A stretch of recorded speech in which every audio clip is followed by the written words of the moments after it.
Hi David, so I got your email about creating line charts in Excel. You didn't tell me what you wanted to create the line chart of, but I'm going to take a leap of faith that it's these click-through data that you want to put on a line chart. As you can see, I'm selecting all of these. To do that, I've got the control key held down on the keyboard, and just dragging my mouse over those cells that have the click-through data. From there I'm going to insert, and what I want to insert is a 2D line chart.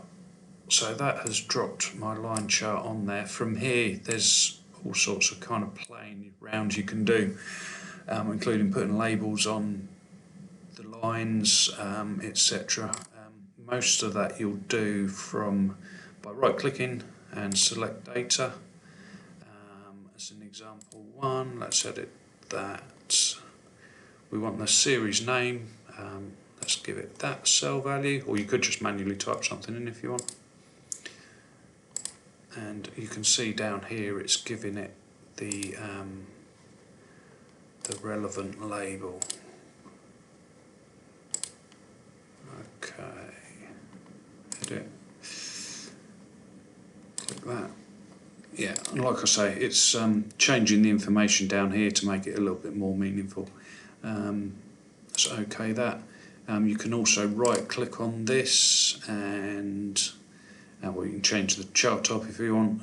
You can add labels. If we do that, it's going to put the actual counts on there for us. But yeah, hopefully this has given you a start. Most of it's done once you've got that chart there. You can change this.